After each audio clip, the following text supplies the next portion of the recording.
Welcome to our channel. Today we how to reset your Samsung Fitness Tracker, full guide step by step clearly. To reset your Samsung Fitness Tracker, start by ensuring your device is charged. Locate the power button on your fitness tracker. Press and hold the power button until the screen turns on. Swipe down on the home screen to access the quick settings.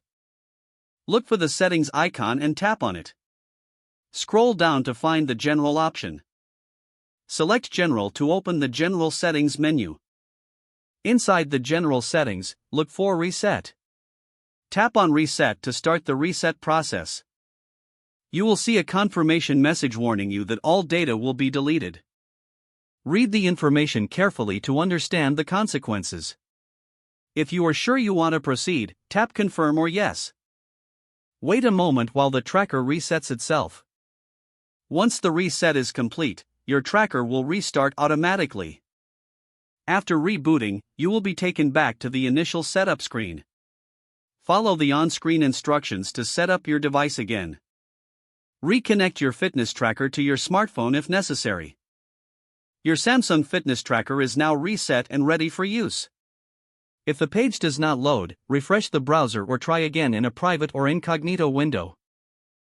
Make sure you are using the correct email address, then retype it carefully to avoid small typos.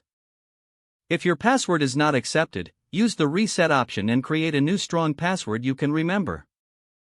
Check your spam folder for verification or security emails, then complete any requested confirmation steps.